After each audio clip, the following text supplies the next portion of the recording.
नमस्कार मेरे YouTube के प्यारे साथियों, स्वागत है आपका आज की हॉरर स्टोरी में। आज की कहानी है प्यार की कीमत मौत। दोस्तों, ये स्टोरी भरपूर डरावनी है। इस स्टोरी तो अंत तक जरूर देखें।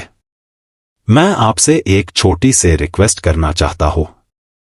अगर आप इस चैनल पर नए हो तो कृपया इस चैनल को सब्सक्राइब कर ले, ताकि आप ऐसी ही हॉरर स्टोरी का आनंद ले सके। मैं आपका ज्यादा वक्त नहीं लूंगा। तो साथियों, स्टोरी तो पूरा सुनने के बाद कमेंट में ये बताएं कि आपको ये स्टोरी कैसी लगी, और हाँ, आप ये स्टोरी कहाँ से देख रहे हो, और अपना नाम भी कमेंट बॉक्स में बताना, ताकि मुझे पता चल सके कि ये स्टोरी कहाँ तक पहुँच रही है। अगर मुझसे इस स्टोरी में कुछ गलतियां हो जाए तो आप मुझे अपना भाई समझकर माफ कर दीजिएगा। तो चलिए आज की कहानी शुरू करते हैं। राघव चौधरी एक बहुत ही धनी और राजसी परिवार का एक इकलौता बेटा था। उसके माता पिता की वो एक इकलौती संतान थी। उसके पापा का नाम करणवीर चौधरी था और मां का नाम यशोधरा चौधरी था। उसका एक बड़ा भाई बचपन में ही 1.5 साल की उम्र में अचानक बीमार होने से मर गया था। उसका नाम रणवीर था। उसके मरने के बाद ही राघव का जन्म हुआ। राघव बहुत प्यारा सा बच्चा था। उसके माँ पापा उससे बहुत प्यार करते थे और उसकी परवरिश में कोई कमी नहीं छोड़ना चाहते थे। जब वो बड़ा हुआ तो उसको आगे की पढ़ाई के लिए लंदन भेज दिया। वहां से उसने अपनी MBA की पढ़ाई पूरी की और वापस लौट आया। वो तब 27 साल का हो चुका था और वो अब एक हट्टा कट्टा लंबी कद काठी का और बहुत सुंदर सा आदमी था। उसकी आंखों में बहुत सपने थे और पक्के और नेक इरादे थे। वो अपने परिवार के बिजनेस को आगे बढ़ाना चाहता था। उसने अपने कारोबार को और आगे बढ़ाने के लिए नई तकनीकी का इस्तेमाल किया और जो उसने लंदन में रह के सीखा था उसकी मदद से अपने कारोबार को आगे बढ़ाने लगा। अब उनका बिजनेस आसमान छूने लगा था और उसकी और उसके परिवार की उस शहर में काफी प्रसिद्धि बढ़ गई थी। हालांकि वो एक छोटा सा कस्बा था, पर अब बड़े शहरों में भी उसके चर्चे होने लगे। राघव के माँ पापा बहुत खुश थे और अब वो चाहने लगे थे कि अब राघव की शादी कर दी जाए। वो एक सीधी सादी पढ़ी लिखी समझदार लड़की की शादी राघव से करना चाहते थे, और अगर लड़की उसी शहर की हो तो और भी अच्छा। अब उनके आसपास के सभी लोग अपनी बेटियों की शादी राघव से करना चाहते थे, पर राघव इसके लिए बिल्कुल भी राजी नहीं था। वो अभी शादी के लिए तैयार नहीं था।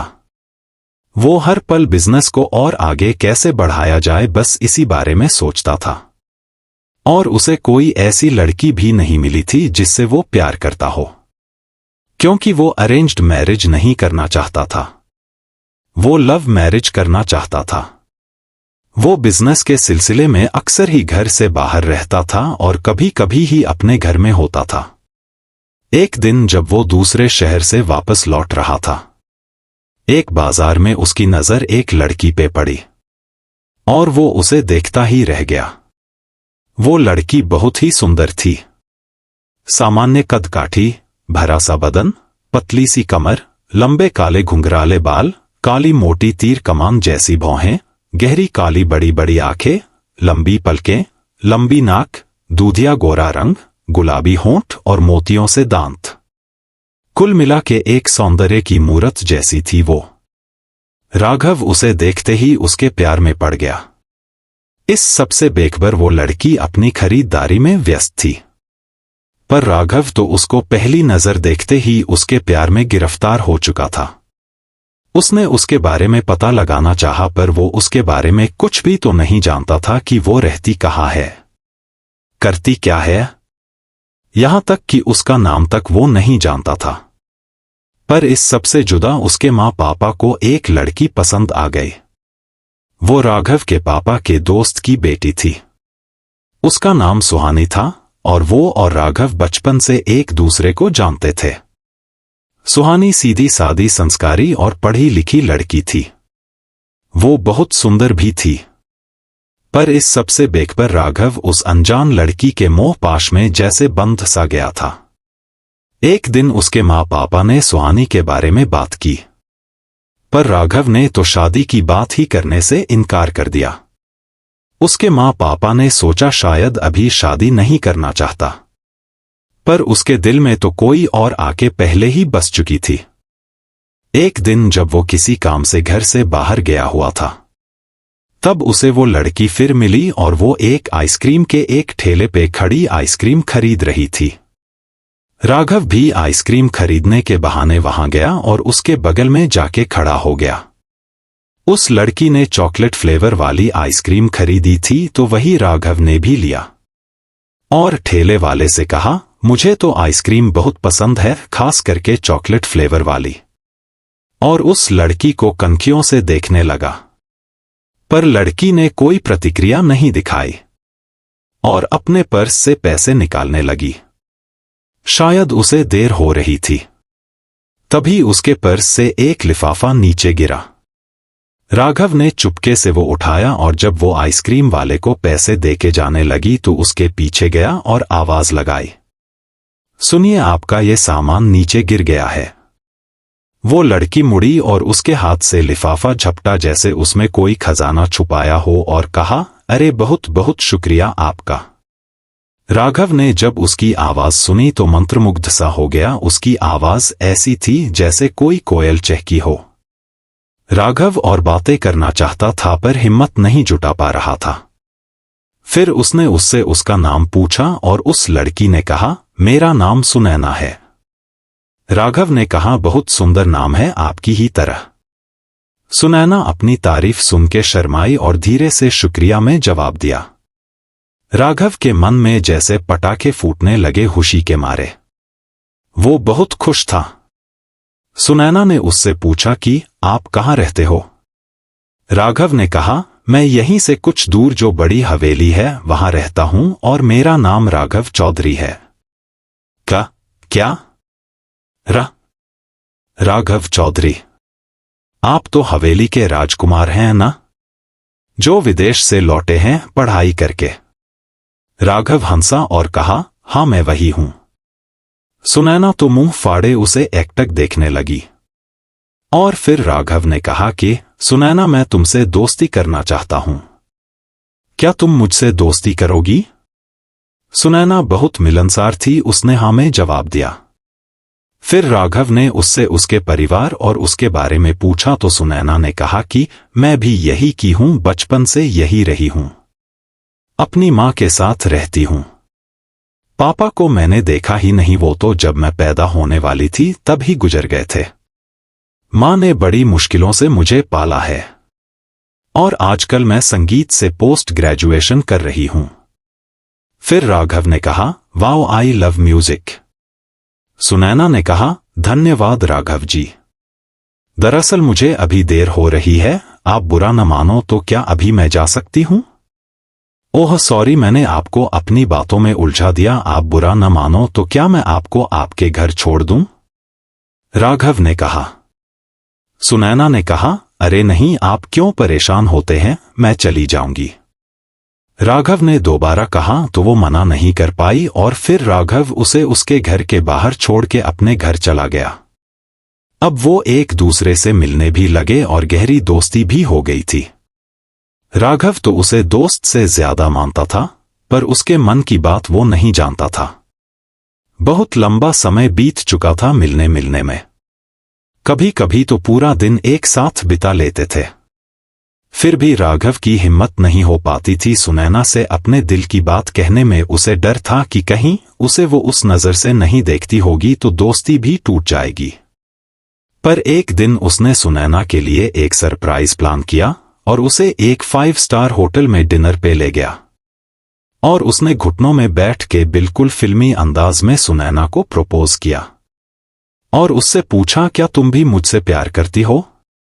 सुनैना शर्माई और हाँ में जवाब दिया। राघव बहुत खुश था। उसने सुनैना को एक चमचमाती अंगूठी पहना दी। जब वो दोनों डिनर करके वापस अपने घर लौट रहे थे, राघव बहुत खुश था, खुशी से गुनगुना रहा था, पर सुनैना बहुत परेशान सी लग रही थी। राघव ने उससे उसकी परेशानी का कारण पूछा और कहा, क्या तुम खुश नहीं हो सुनैना? सुनैना ने कहा, अरे नहीं, ऐसी कोई बात नहीं है, मैं खुश हूं, बहुत खुश। देखो सुनैना, तुम परेशान दिख रही हो, बताओ बात क्या है? राघव ने कहा। तो सुनैना फफक के रो पड़ी। राघव, मैं तुमसे बहुत प्यार करती हूं, पर जैसी तुम मुझे समझते हो, मैं वैसी नहीं हूं। क्या मतलब मैं वैसी नहीं हूं? बात क्या है? राघव ने कहा। सुनैना ने हिम्मत करके अपनी जिंदगी की एक कड़वी सच्चाई राघव को बताई। राघव को जैसे लगा उसके पैरों के तले से जैसे जमीन खिसक गई हो। सुनैना ने कहा, मैं कोई आम लड़की नहीं हूं।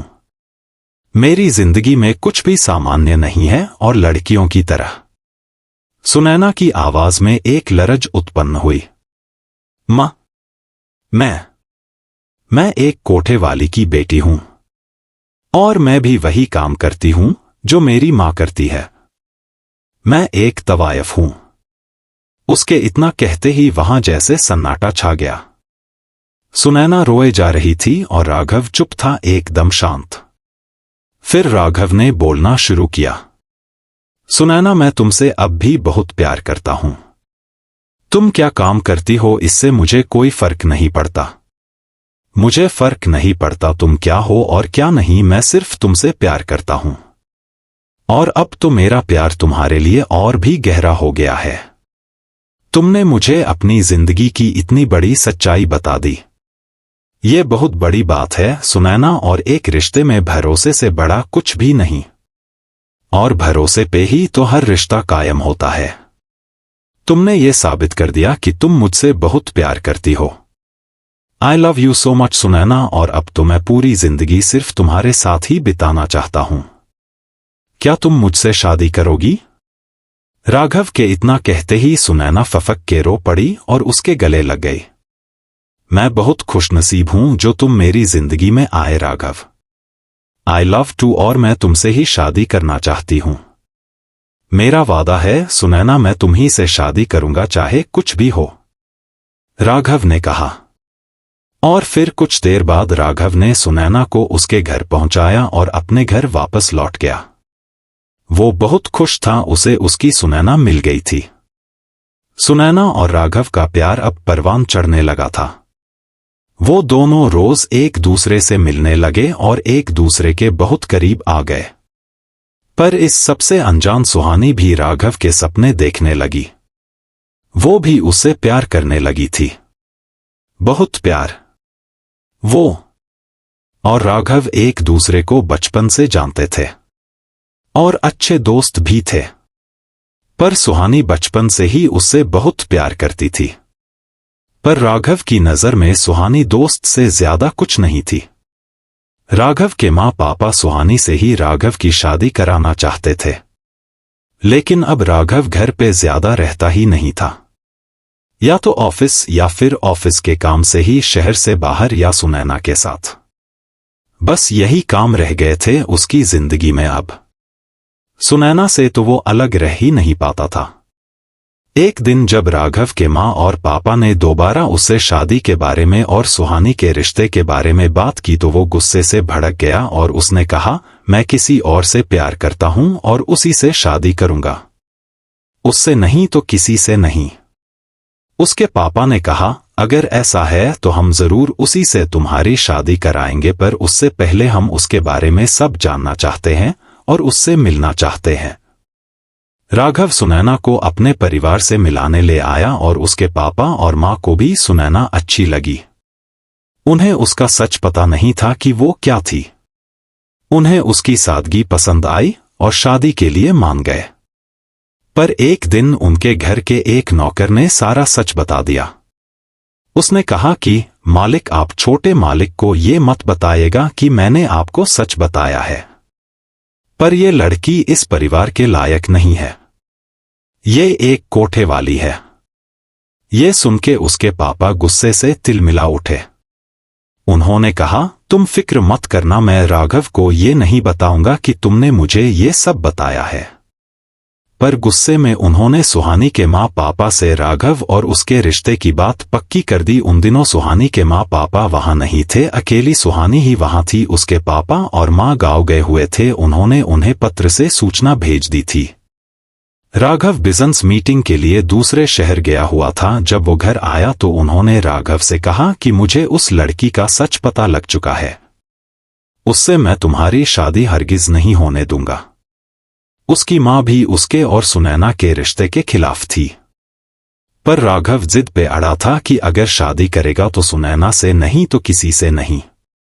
उसका ये फैसला सुन के उसकी मां ने कहा, अगर तुमने ऐसा किया तो मैं अपनी जान दे दूंगी। मेरी लाश पे तुम उस सुनैना से शादी करना। अपनी मां के मुंह से ऐसा सुन के राघव हार गया। उसने कहा कि ठीक है, मैं सुनैना से शादी नहीं करूंगा, पर मैं उससे प्यार करता हूं। उससे अगर शादी नहीं की तो किसी नहीं करूंगा। नहीं, तुम्हें अब सुहानी से शादी करनी पड़ेगी। मैंने उसके घर तुम्हारे रिश्ता भेज दिया है। अब ये मेरी इज्जत का सवाल है। क्या तुम मेरी इज्जत को लोगों में उछालना चाहते हो? ये क्या है डैड, मुझसे बात किए बिना इतना बड़ा फैसला आपने कैसे लिया? राघव ने क्रोधित स्वर में कहा। उसके पापा ने कहा, जैसे तुमने उस लड़की का सच हमसे छुपाया। मैं सुहानी से शादी नहीं करूंगा, किसी कीमत पे नहीं। मुझे सुनैना से शादी करनी है। अगर उससे नहीं तो किसी से नहीं। आप लोगों की इज्जत के लिए मैं सुनैना का साथ छोड़ सकता हूं, पर उसकी जगह जिंदगी भर किसी को नहीं दूंगा। और ये मेरा अंतिम फैसला है, इसे कोई नहीं बदल सकता। ये बात सुहानी के परिवार तक पहुंच गई थी और सुहानी को ये जान के बहुत दुख हुआ और उदास रहने लगी। पर शायद वो सुनैना और राघव के प्यार को समझती थी, तो उसने राघव के माँ पापा से उन दोनों की शादी की बात की, पर कोई बात नहीं बनी। पर राघव ने एक दिन उससे गुस्से में कहा कि देखो सुहानी, तुम्हें मेरे और सुनैना के बीच में पड़ने की कोई जरूरत नहीं है, मैं देख लूंगा। मेरा अच्छा बुरा मैं जानता हूं और तुम क्या चाहती हो मैं ये भी जानता हूं। मेरे माँ पापा की नजर में अच्छी बनना चाहती हो ताकि मुझसे शादी कर सको, पर ऐसा कभी नहीं होगा। मुझे सब पता है, तुम भी मुझसे प्यार करती हो, पर मैं तुमसे प्यार नहीं करता। प्लीज, महान बनने की जरूरत नहीं है। ये सब सुन के सुहानी बहुत आहत हुई और उसने राघव के घर आना बंद कर दिया। पर राघव अब भी सुनैना से मिलता था और सुनैना भी सब जानती थी, पर वो भी क्या कर सकती थी। और इस सबसे अलग एक और शख्स था जो राघव और सुनैना के रिश्ते को समझता था। वो थे राघव के चाचा, उनका नाम राजेंद्र था। उसके चाचा दूसरे शहर में रहते थे और उन्होंने शादी नहीं की थी। वो वहां आते रहते थे और राघव उन्हें अपनी सारी बातें बताता था और उन्हें सुनैना के बारे में भी पता था। उन्होंने भी उसके और सुनैना के रिश्ते के लिए उसके पापा से बात की, पर वो नहीं माने। उन्होंने ने कहा कि उस सुनैना से तो कभी राघव की शादी नहीं करेंगे। हम तो सुहानी से इसकी शादी करना चाहते हैं, पर यही नहीं मान रहा। पर सुनैना से तो कभी नहीं। राघव हार गया था उनके आगे, क्योंकि वो उनके खिलाफ जाके भी उससे शादी नहीं कर सकता था। राघव कुछ दिनों के लिए शहर से दूर गया अपने ऑफिस के काम से और एक हफ्ते बाद अपने शहर लौटा। और जब वो सुनैना से मिलने गया तो वो उसे उसके घर नहीं मिली और उसके घर में कोई भी नहीं था। तब वो वापस लौट आया। उसने सोचा शायद कहीं गई होगी। और फिर दूसरे दिन वो रात के समय उसके घर गया। उसने देखा वहां कोई भी नहीं है, न उसकी मां और न ही वो। उसे उसकी बहुत चिंता होने लगी, पर वो वापस अपने घर लौट आया। दूसरे दिन जब वो दोबारा उसके घर गया तो तब भी वहां कोई नहीं था। उसका दिमाग सुन्न पड़ गया था। उसे सुनैना की बहुत चिंता होने लगी। आखिर बात क्या है, सुनैना गई कहाँ? उसने पुलिस में रिपोर्ट की और उसे ढूंढने के लिए कहा। 2 दिन बाद उसके घर के लैंडलाइन में पुलिस स्टेशन से फोन आया। जब वो पुलिस स्टेशन गया तो पुलिस ने बताया कि एक जंगल के पास एक 22 से 23 साल की लड़की की लाश मिली है। उसे जलाया गया है और लाश बुरी तरह सड़ चुकी है और लाश के पास से ये सामान बरामद हुआ है। उन्होंने राघव को वो सामान दिया। जब राघव ने सामान देखा तो वो चींख चींख के रो पड़ा। उसने वो अंगूठी पहचान ली थी जो उसने सुनैना को पहनाई थी। वो मरने वाली लड़की सुनैना ही थी। राघव बहुत दुखी था। उसने खाना पीना ही बंद कर दिया और अपने घर पे भी किसी से बात नहीं करता था। उसके पापा से तो उसके हर दिन झगड़े ही होने लगे। वो उन्हें ही सुनैना की मौत का जिम्मेदार मानता था और अब वो ऑफिस के काम भी नहीं करता था। उसने शराब पीना भी शुरू कर दिया और अपने पापा को सुनैना का कातिल मानता था। एक दिन वो जब रात को अपनी कमरे की खिड़की से बाहर देख रहा था तो उसे महसूस हुआ कि कोई है जो बाहर खड़ा है। वो एक लड़की की आकृति थी। चांदनी रात में वो उसे साफ देख सकता था। वो उसे ही घूरे जा रही थी।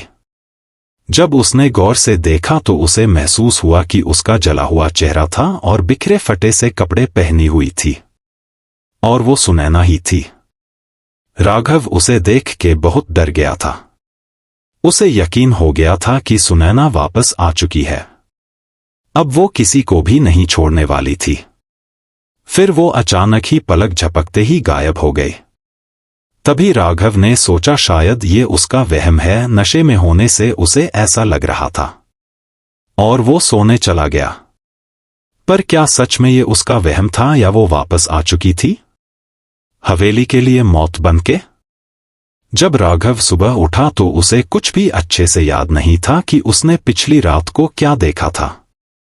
उसे लगा कोई सपना होगा, पर उसे हर पल सुनैना की याद सताने लगी थी।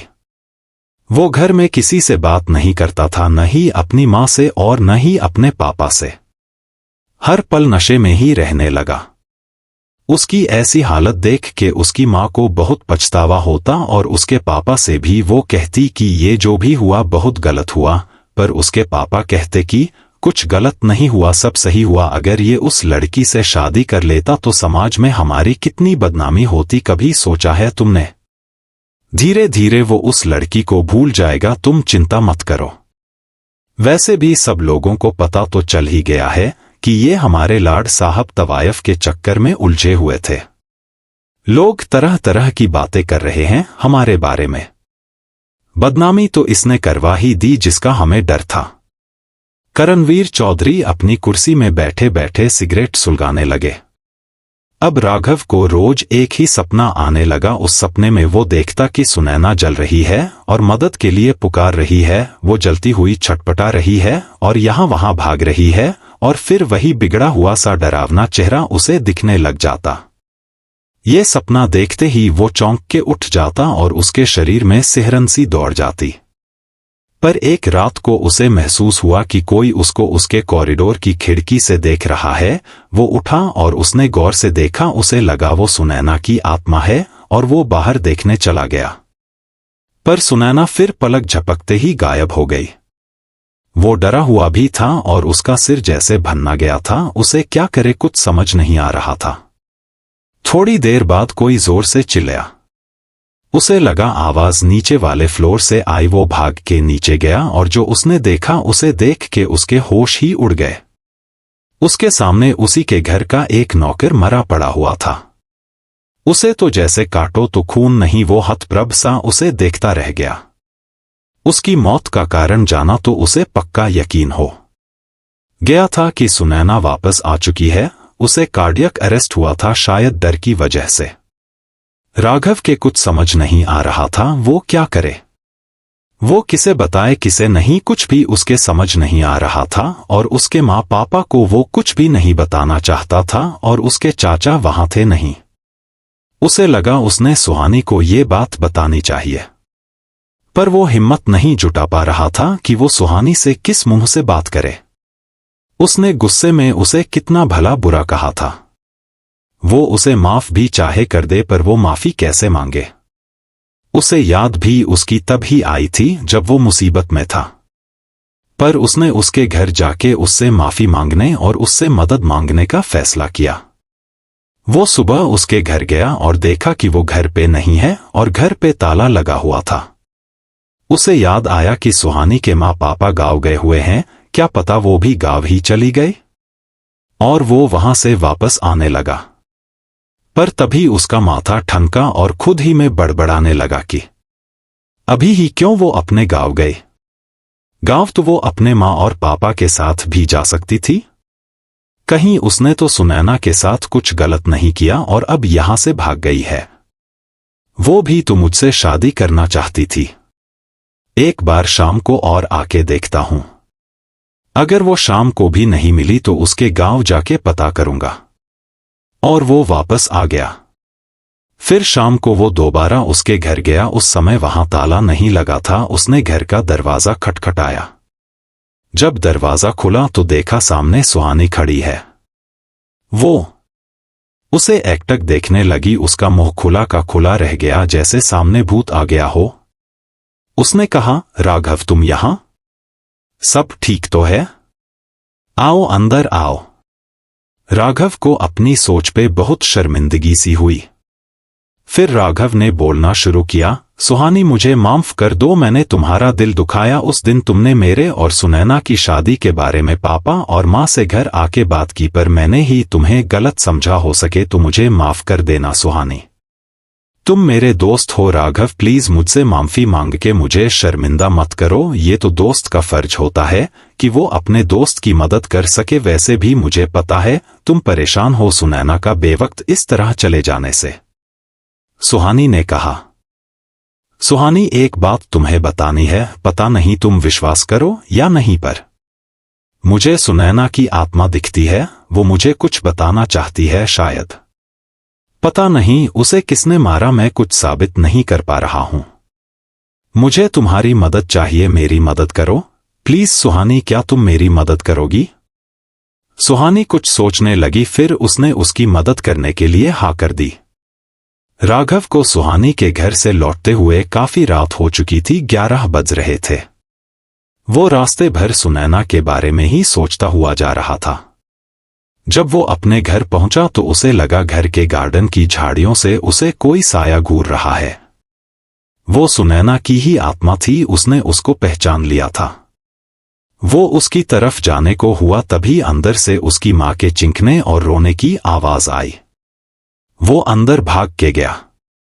वो अपनी माँ और पापा के कमरे में गया, वहां कोई नहीं था। उसकी माँ की रोने की आवाज कहीं और से आ रही थी। वो आवाज का पीछा करते हुए उनके घर के एक कमरे में पहुंचा जहां राघव के पापा अपना एकांत समय बिताते थे। वहां पहुंच के उसने जो देखा उससे उसके आंखों के आगे जैसे अंधेरा छाने लगा। उसने देखा उसके पापा भी मरे पड़े हैं। उनकी हत्या गला रेतने से हुई थी और उसकी मां बस रोए ही जा रही थी। वो हतप्रभ सा उन्हें देखता ही रह गया। फिर वो सीधे घर से बाहर भागा। उसने जहां उस साए को देखा था उसी दिशा की तरफ। पर अब उसके दिल में नफरत भर चुकी थी। पर कहीं न कहीं उसे लग रहा था कि सुनैना ऐसा नहीं कर सकती। उसने मन ही मन सोचा कि वो कभी मुझे दुख नहीं पहुंचाएगी। वो जरूर मुझे कुछ बताना चाहती है। पर फिर उसने सोचा कि सुनैना को तो पापा से गुस्सा था, क्योंकि वो हमारी शादी के खिलाफ थे और अभी तक उसके कातिल का भी तो पता नहीं चला है। क्या पता पापा ने ही सुनैना की हत्या की हो। शायद सुनैना इसीलिए गुस्सा है, क्योंकि जब किसी इंसान की मौत गलत परिस्थिति में होती है तो वो आत्मा खतरनाक हो जाती है। वो बहुत डर चुका था अपने पापा के ऐसे अंजाम को देख के और उसने अपनी माँ को सारी बातें विस्तार से बता दी, जो भी उसके साथ सुनैना की मौत के बाद से हुआ था।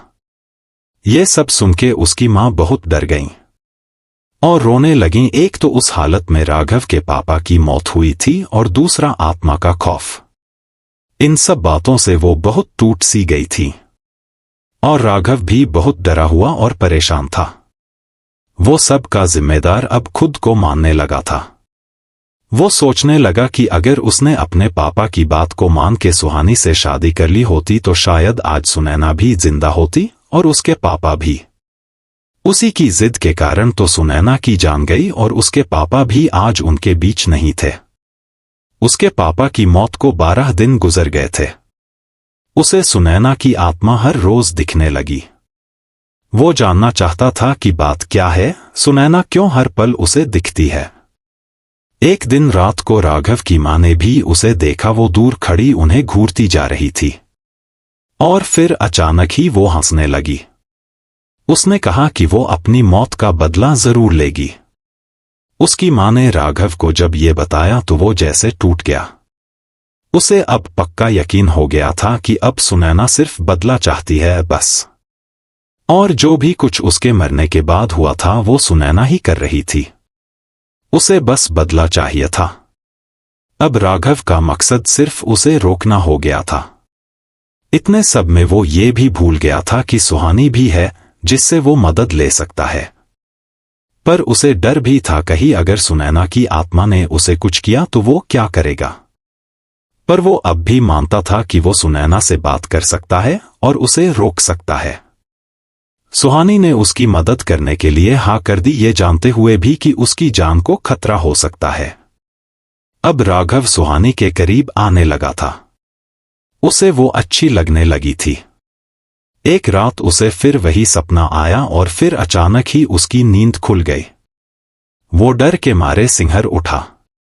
वो उठा और नीचे गया तो एक नौकर को देखा जो कि बहुत डरा हुआ लग रहा था। राघव ने उससे पूछा, क्या हुआ, ऐसे डरे हुए क्यों हो? तो नौकर ने कहा कि उसने भूत देखा है, एक औरत का भूत। क्या था सच? सुनैना को किसने मारा था? क्या होगा अब आगे? क्या राघव सुनैना की मौत का पता लगा पाएगा? क्या वो उसे रोक पाएगा? राघव सुनैना के कातिल का पता लगाने की हर संभव कोशिश कर रहा था, पर उसे कुछ भी पता नहीं चल पा रहा था। सुहानी भी उसका पूरा साथ दे रही थी। उसे उसके साथ की वजह से बहुत हिम्मत मिलती थी। सुनैना से उसे बहुत प्यार था, दिलो जान से चाहता था उसे। उसके कातिल को वो ढूंढ निकालना चाहता था किसी भी कीमत पर, और उसकी आत्मा को मुक्ति दिलाना ही उसका मकसद बन गया था। जब भी उसे अब वो सपना आता जिसमें वो जल रही है, तड़प रही है, वो उस सपने से डरता नहीं था, बल्कि उसके दिल में अब सुनैना के कातिल के और ज्यादा नफरत भरने का काम कर रहा था वो सपना। और जब भी वो सपना उसे आता उसकी नींद खुल जाती थी। फिर उसे हर रोज की तरह सुनैना की आत्मा दिखती, वो कॉरिडोर की खिड़की से उसे देख रही होती थी। वो डर जाता था, क्योंकि जब भी ऐसा हुआ था कि उसे सुनैना की आत्मा दिखी थी, घर में किसी के साथ अनहोनी हुई थी। हर रोज तो नहीं, पर किसी किसी रोज ऐसा जरूर हुआ था। अब राघव बहुत चौकन्ना रहने लगा था। एक रात को ठीक ऐसा ही हुआ, और फिर उसकी मां की आवाज आई रोने की। वो भागा अपनी मां के कमरे की तरफ, दरवाजा अंदर से बंद था। उसने दरवाजा खटखटाया और कहा, मां दरवाजा खोलिए, मैं हूं राघव। उसकी मां ने डरते हुए दरवाजा खोला, और जो राघव ने देखा उससे उसकी चिंता और डर और बढ़ गया। उसकी मां मुंह से खून निकल रहा था और उनके माथे और में भी चोटें आई हुई थीं और बाहों में लंबे से चीरे आए हुए थे। उसने अपनी मां से पूछा, मां क्या हुआ, किसने किया आपके साथ ये सब? तो उसकी मां ने कहा, बेटा मैं किचन की तरफ जा रही थी, मुझे प्यास लगी थी। तभी हॉल में मुझ पे सुनैना की आत्मा ने हमला किया और उसने मुझे मारने की कोशिश की। किसी तरह अपनी जान बचा के आई अपने कमरे में, और फिर तुम आ गए मेरे कमरे में। बोलते बोलते वो फफक के रो पड़ी। वो बहुत डरी हुई थी। राघव का सिर जैसे भन्ना सा गया। उसे समझ ही नहीं आ रहा था कि क्या करे और क्या नहीं। आखिर सुनैना क्यों कर रही थी ऐसा? वो चाहती क्या थी?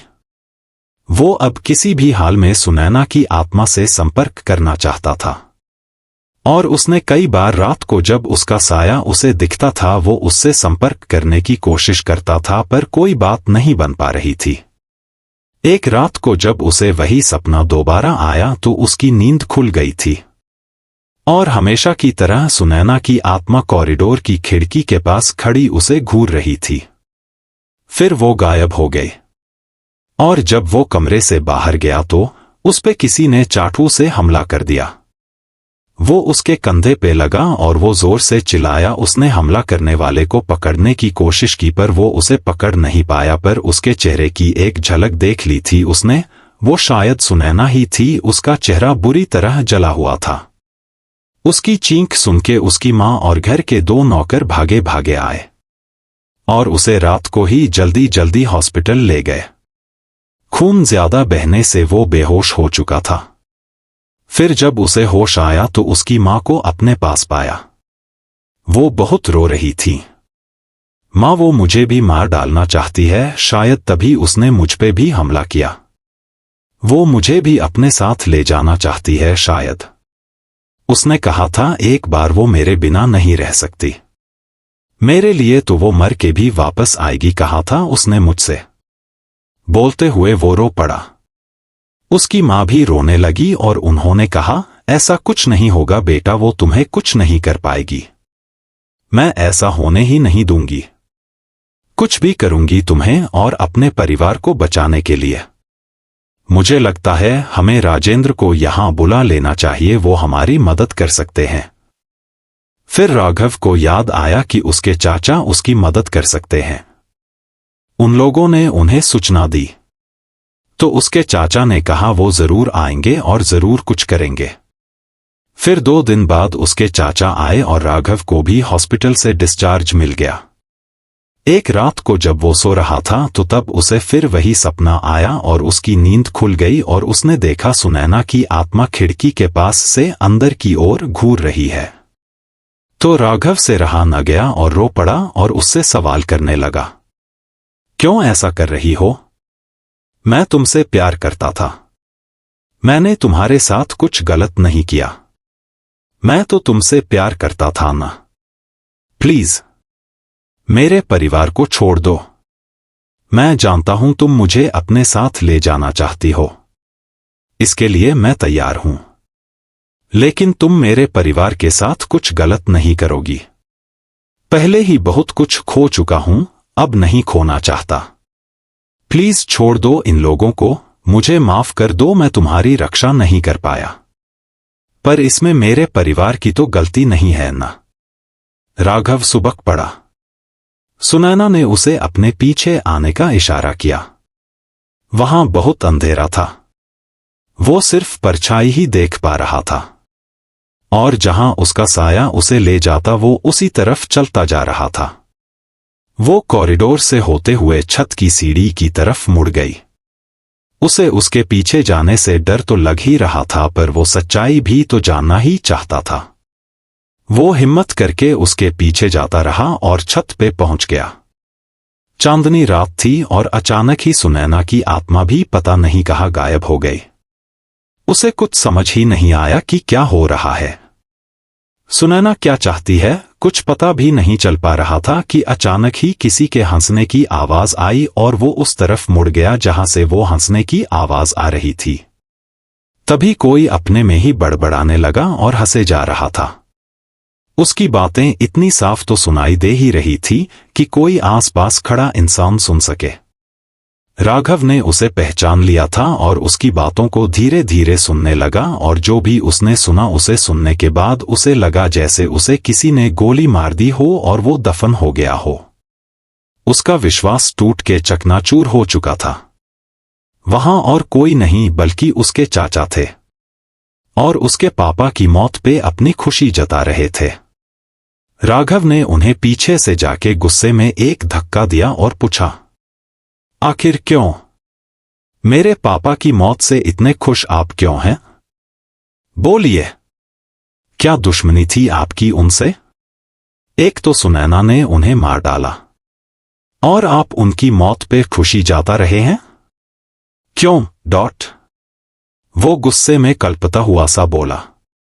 उसके चाचा ने उसके गाल पे एक थपकी दी और जोर से एक ठहाका लगाया खिल्ली उड़ाने वाले अंदाज में और कहा, किसने कहा उस आत्मा ने तेरे बाप को मारा? हाँ। वो फिर हंस दिए। क्या मतलब? राघव ने सवाल किया। मैंने मारा था तेरे बाप को। मैंने? उसने अपना जबड़ा भींचते हुए कहा। राघव अपलक सा अपने चाचा के उस रूप को देखता रहा और सोचने लगा कि काश ये एक बुरा सपना हो। पर वो सपना नहीं था, वो एक कड़वी हकीकत थी। पर क्यों मारा आपने पापा को? वो तो आपके भाई थे ना? हाँ भाई। क्या भाई ऐसा होता है? उसने मेरी खुशी छीनी थी, मुझसे बर्बाद कर दिया था मुझे उसने। वो एक राक्षस से ज्यादा और कुछ नहीं था। वो रोने लगा।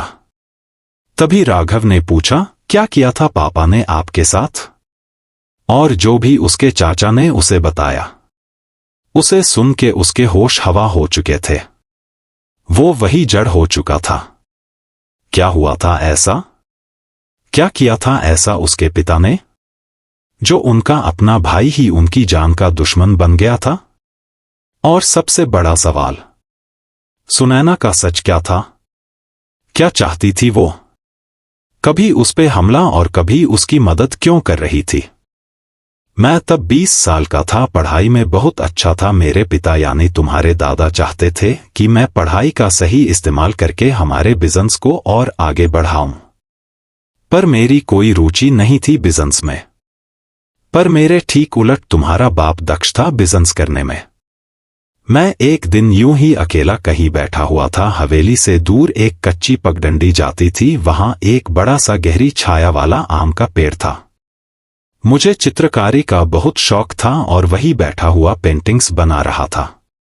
तभी मैंने एक लड़की को देखा, सुंदर सी, पतली सी, लंबी, गोरी, तीखे नैन नक्श, काले लंबे बालों वाली। कितनी सुंदर थी वो। राजेंद्र चौधरी शून्य में ताकते हुए मुस्कुराए, जैसे वो उसे अभी भी वैसा ही देख रहे हो। फिर क्या हुआ? राघव ने थोड़ा सा सहमते हुए कहा। और राजेंद्र चौधरी की तंद्रा टूटी और उनकी आंखों में आंसू की एक बूंद चमक पड़ी।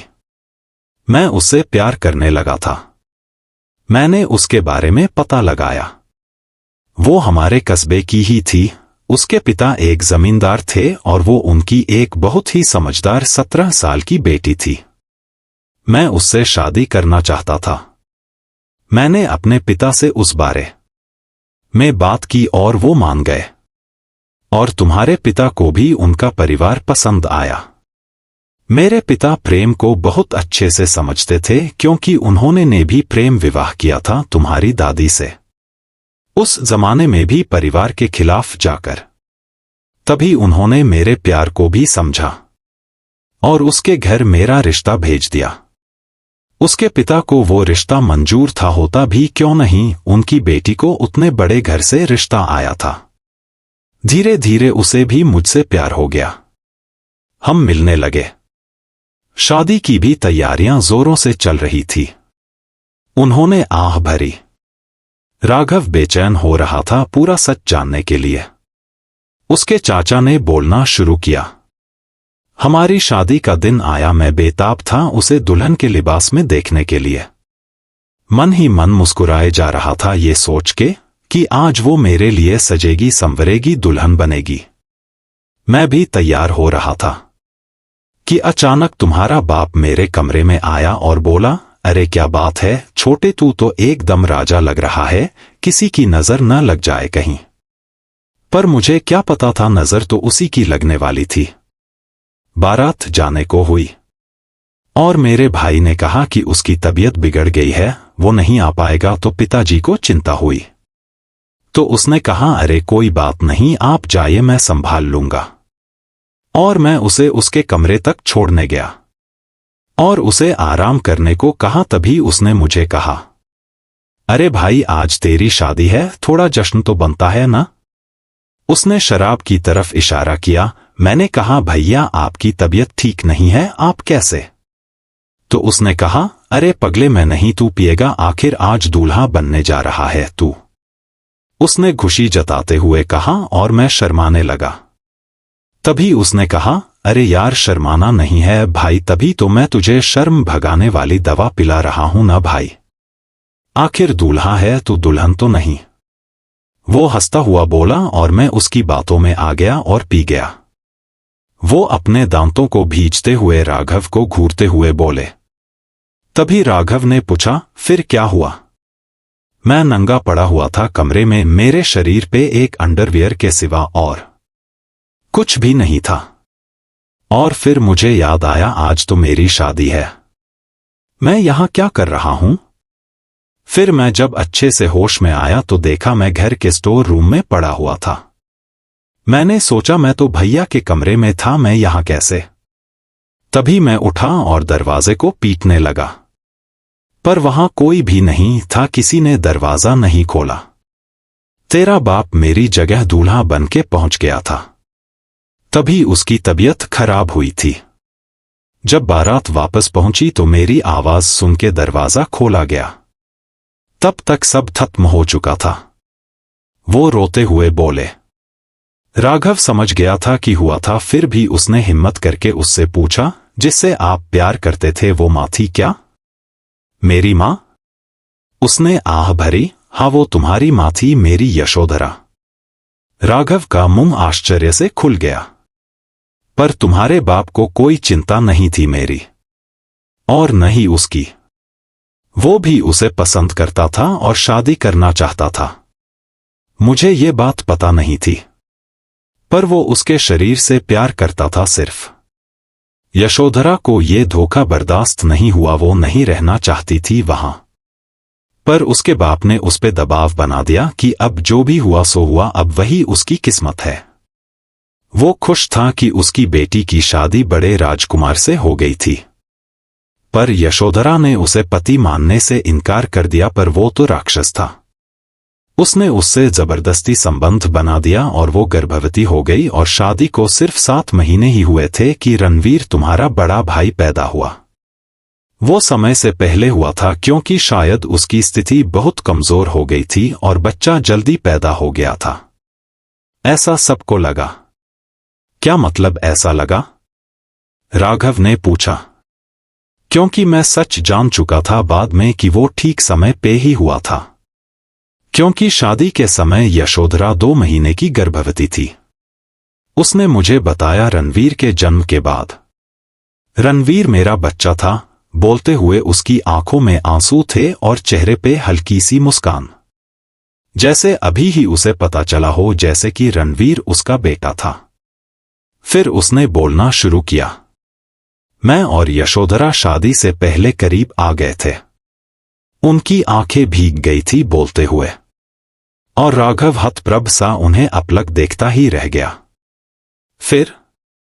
राघव ने सवाल किया। फिर? वो गुस्से से कलपते हुए बोले। उस दरिंदे तुम्हारे उस जल्लाद बाप को भी जाने कैसे पता चल ही गया था, ये भी शायद उसने बातें सुन ली थी हमारी। एक दिन रणवीर को बुखार आ गया। उसे डॉक्टर के पास ले गए और दवाई दिलाई गई, पर उसका बुखार कम होता ही नहीं था और 2 दिन बाद वो गुजर गया। मेरा बच्चा, मेरा रणवीर मर चुका था। उसी जल्लाद ने मार डाला उसे, तुम्हारे उस बाप ने। वो रो पड़े चींख चींख के। राघव जैसे सुन्न पड़ चुका था। उसने दवाई को धीमे जहर से बदल दिया था। वो नफरत करता था उससे, उस छोटे से बच्चे से। क्यों? क्योंकि वो मेरा बच्चा था। ये बात मुझे कुछ सालों बाद पता चली, जब वो नशे में बकता जा रहा था। हालांकि मुझे उसकी बातों में दिलचस्पी बिल्कुल नहीं थी, पर जब मैंने उसके मुंह से वो सुना तो मैंने पूरा पता लगा लिया उससे उगलवा के। पर यशोधरा को ये बात मैंने नहीं बताई। उसे जीते जी नहीं मारना चाहता था मैं, ये बता के कि उसके बच्चे को मारने वाला खुद उसी का शैतान पति था। अगर वो ये जान लेती तो वही घुट घुट के मर जाती। वो एक दीवार के सहारे वहां बैठ गए, खाली सूनी आंखों से फर्श को घूरते हुए। जैसे कल की ही बात हो, तुम्हारा जन्म हुआ, मैं बहुत खुश था। तुम्हारे बाप के लिए नहीं, तुम्हारी मां के लिए। उसने रणवीर को खो जरूर दिया था, पर राघव को पा लिया था। वो तुम्हारा नाम रणवीर ही रखना चाहती थी, पर उस राक्षस को पसंद नहीं था न रणवीर और न ही रणवीर का नाम। तो मैंने ही तुम्हारी मां को चुपके से तुम्हारा नाम सुझाया था, राघव। और तुम्हारे बाप को भी पसंद आया वो नाम।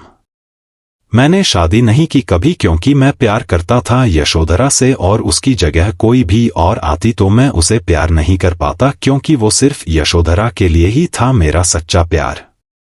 और मैंने शहर छोड़ के जाने का फैसला ले लिया। पर मैं आता रहता था यहां सबसे मिलने और अब तुम्हारा बाप भी यशोधरा से प्यार करने लगा था और अपनी गलती भी मानता था, पर वो गलती नहीं थी, गुनाह था जो उसने किया था। भाई का विश्वास तोड़ा, एक औरत से जबरदस्ती की उसकी मर्जी के खिलाफ, और सबसे बड़ा गुनाह एक बेकसूर छोटे से बच्चे की जान ले ली उसने।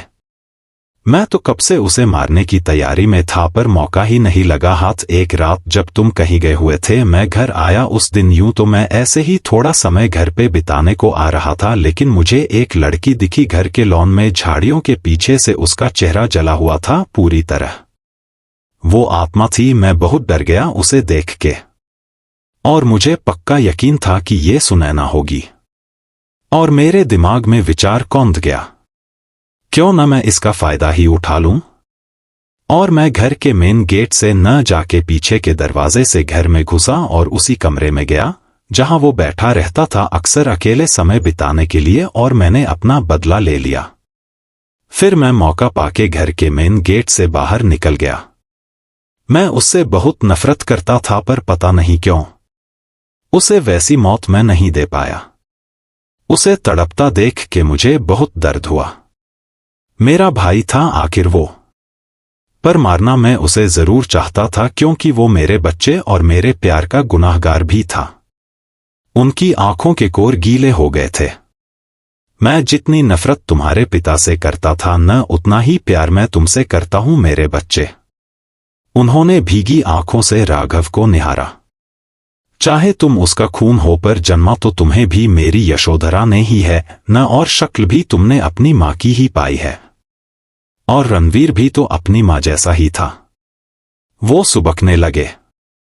राघव उन्हें देखता रहा। उन्होंने उसे झकझोर के रख दिया था।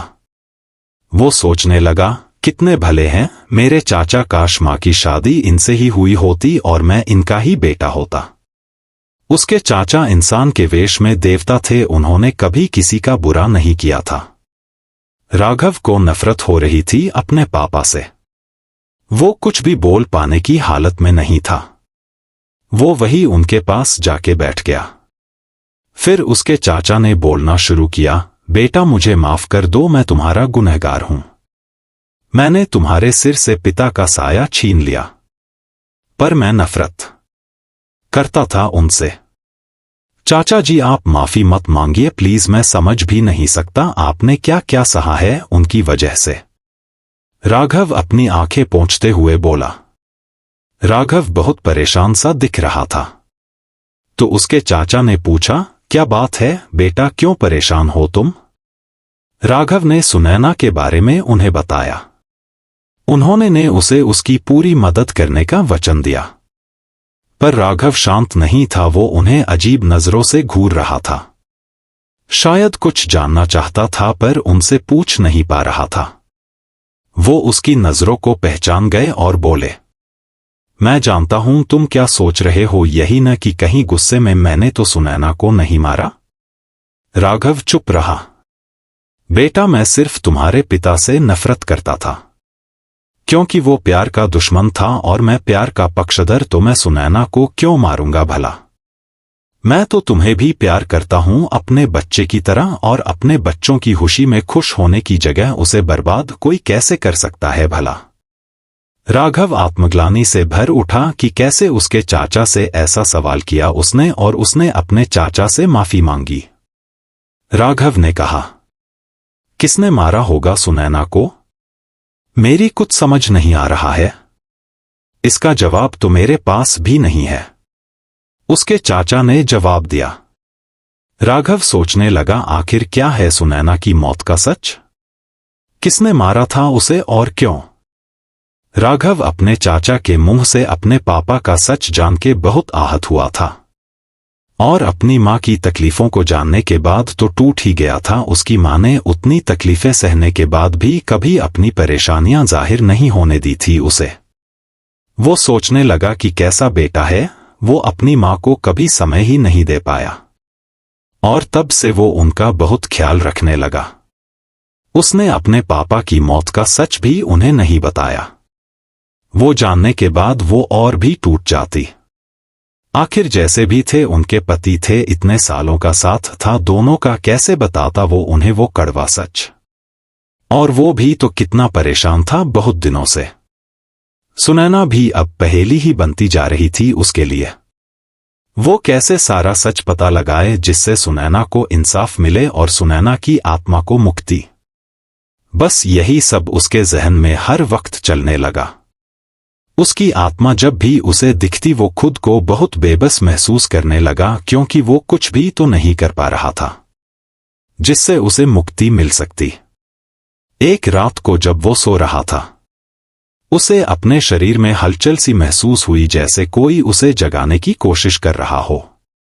उसका शरीर डर के मारे सफेद पड़ गया। उसने देखा एक औरत की परछाई सी दिख रही है। कमरे में घुप अंधेरा था, बस वो परछाई ही देख पा रहा था। वो सिंहर उठा। उसने सवाल किया का कौन है? फिर जब वो पूरी तरह अपनी चेतना में आया तो देखा वो उसकी मां है। वो चिल्लाया, मां, आप यहां क्या कर रही हैं मां? उसकी मां ने उसे चुप रहने का इशारा किया और धीरे से उसे अपने साथ चलने को कहा। वो आश्चर्यचकित था, आखिर मां चाहती क्या है? उसे कुछ समझ नहीं आ रहा था, पर उसने कोई भी सवाल नहीं किया। वो चुपके से उनके पीछे जाने लगा। उसकी मां मशीनी चाल में चलती हुई जा रही थी और राघव उनके पीछे पीछे जा रहा था। और वो एक जगह जाके अचानक ही रुक गए।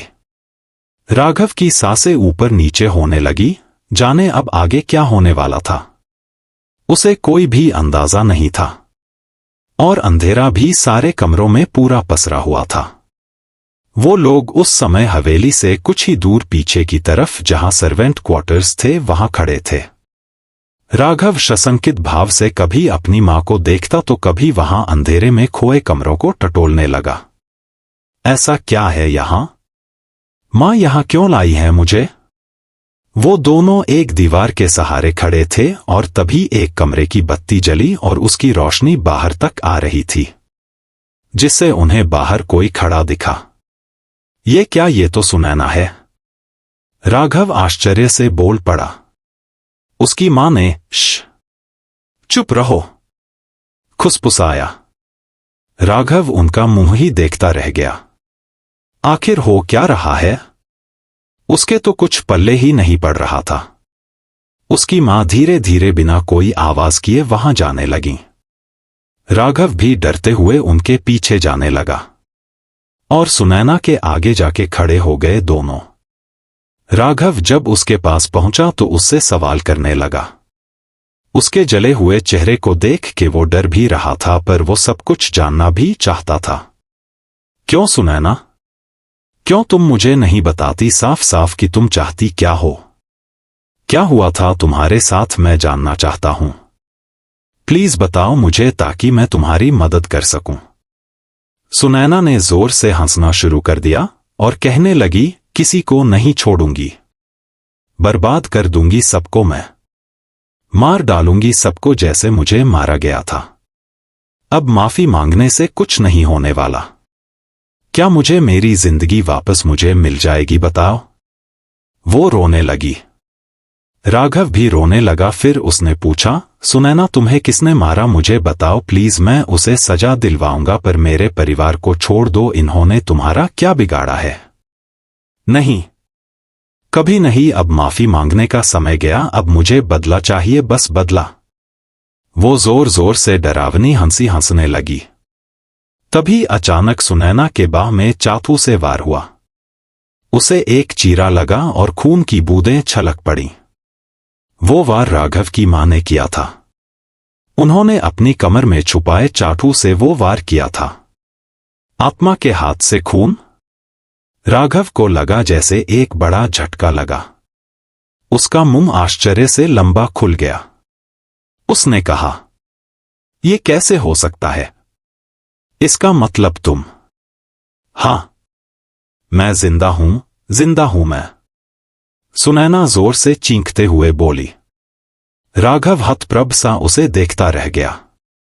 एक पल के लिए उसे यकीन ही नहीं हुआ कि ये वही लड़की थी जिससे उसने प्यार किया था और इतने दिनों से इसके लिए इतनी परेशानियां झेली थी।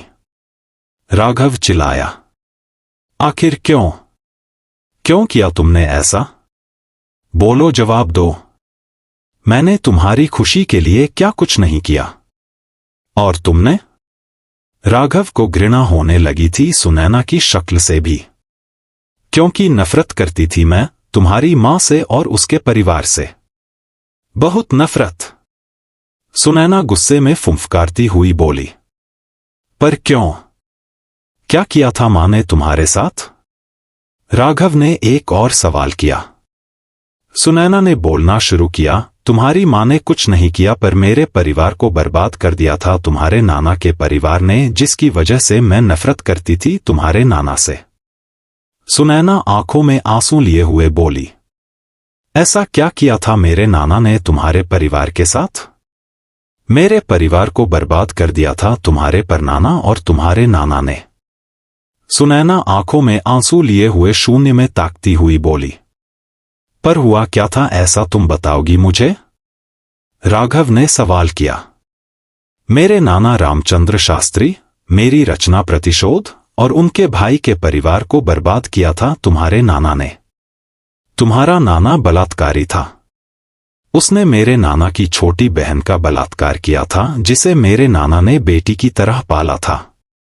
तुम्हारे नाना के गुनाह को छुपाने के लिए तुम्हारे परनाना ने षड्यंत्र रचा और गंगाधर शास्त्री, जो कि मेरे नाना के बड़े भाई थे, उनके परिवार पे चोरी का इल्जाम लगा के उन सबको फांसी पे लटका दिया गया।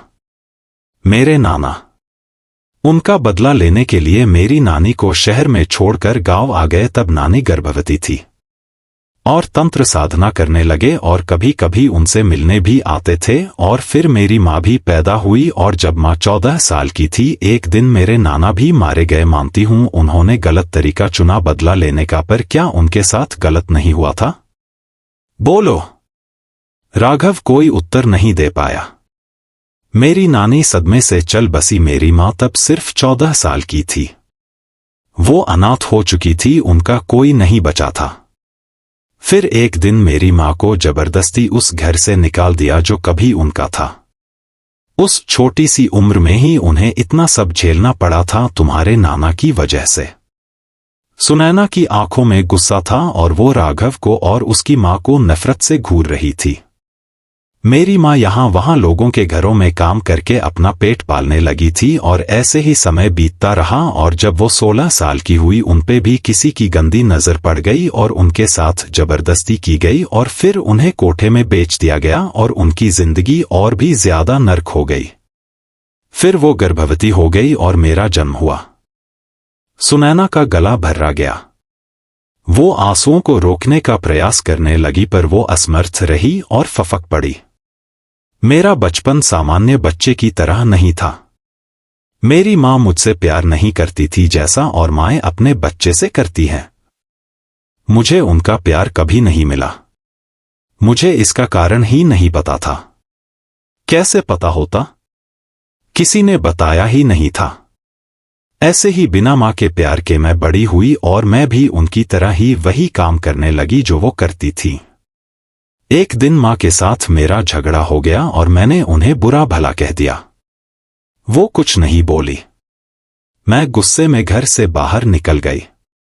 फिर जब मैं घर पहुंची तो मेरी माँ मुझे छोड़ के हमेशा के लिए जा चुकी थी। उन्होंने जान दे दी थी अपनी, और एक पत्र छोड़ के गई थी वो मेरे लिए, जिसमें उन्होंने अपनी पूरी कहानी लिख दी थी और अंत में मुझसे माफी भी मांगी थी जो उन्होंने मेरे साथ किया था बचपन से उसके लिए। सुनैना रोने लगी। पर तुमने तो कहा था तुम अपनी मां के साथ रहती हो। राघव ने कहा। मैंने झूठ बोला था तुमसे। तुम्हें बेवकूफ बनाना इतना आसान होगा सोचा नहीं था। तुम भी कभी आए तो नहीं थे मेरे घर। सुनैना खिलखिला के हंसने लगी। इतना सब जानने के बाद मैं चुप नहीं बैठ सकती थी। नफरत हो चुकी थी मुझे उस जमींदार से जब मैं उस गांव में पहुंची जहां वो पहले रहता था, जहां वो सब घटा था मेरे परिवार के साथ। पहले रहता था मतलब? राघव ने पूछा। हाँ, जब मेरे नाना की मौत हुई तब से सब गांव वालों ने डर और पश्चाताप के कारण वो गांव सदा के लिए छोड़ दिया और यहां इस कस्बे में आके बस गए। और तुम्हारे नाना और उसका परिवार भी यहां आके बस गए थे। तुम्हारे परनाना को तो मेरे नाना ने पहले ही मौत की सजा दे दी थी। फिर मैंने यहां का पता लगाया सब कुछ और ये भी पता चला कि तुम्हारे नाना की भी एक ही संतान थी, तुम्हारी माँ। और मैंने सोच लिया था कि अब तुम्हारी माँ को ही दुख दूंगी और जिससे मेरा और मेरे परिवार का बदला पूरा होगा। तुम्हारे घर के एक नौकर ने मेरी मदद की थी। जब तुम लंदन से वापस आए तब से ही मैंने तुम्हारी सारी जानकारी ले ली थी। जानते हो, तुमने एक दिन मुझे बाजार में देखा था और वहां आइसक्रीम खरीदने के बहाने वहां आए थे। राघव ने हाँ में अपना सिर हिलाया। वो मेरा ही एक प्लान था। पर तब एक गड़बड़ होते होते बची एक लिफाफा जो मेरे पर्स से गिरा। उसमें तुम्हारी एक फोटो थी जो मुझे तुम्हारे घर में काम करने वाले एक नौकर ने दी थी। अगर वो फोटो तुम देख लेते तो शायद मेरा तुम्हें अपने प्यार में फंसाने का की योजना पूरी नहीं हो पाती, तुम्हें मुझ पे शक हो जाता। मैं तुम्हें अपने तवायफ होने का सच नहीं बताना चाहती थी, पर क्या करूं, मजबूर हो गई। वो तुम्हारा नौकर जिसने मेरी मदद की थी, अचानक उसका लालच और बढ़ गया और ज्यादा पैसों की मांग करने लगा साला। मुझे धमकाने लगा कि अगर पैसे नहीं दिए तो वो सब तुम्हें सच सच बता देगा। मैंने सोचा कि क्यों न मैं ही तुम्हें बता दूं, क्योंकि मुझे पता था तुम मुझे किसी भी हाल में अपना लोगे। मैं जानती थी क्योंकि तुम सच्चा प्यार करते थे मुझसे। पर मैं तो नफरत ही करती हूं तुम्हारे परिवार और तुमसे भी। वो नौकर वही था जिसने मेरा सच तुम्हारे पापा को बताया था, क्योंकि मैं अब उसे कोई भाव नहीं देती थी और पैसे भी मिलने उसे बंद हो गए थे। और शायद ये मेरी बहुत बड़ी गलती थी। अगर ऐसा नहीं किया होता तो शायद अभी तक मैं इस घर की मालकिन बन चुकी होती। पर फिर मैंने उसे अपनी मौत के बाद वाले प्लान में शामिल कर लिया और बदले में उसे बहुत बड़ा हिस्सा देने का वादा किया। और वो मान गया। और उसकी मदद से मैं जब चाहे तब हवेली में आ जा सकती थी। पर तुमने अपनी मौत का नाटक क्यों रचा? क्या ऐसा करना जरूरी था? बोलो, राघव ने सवाल किया।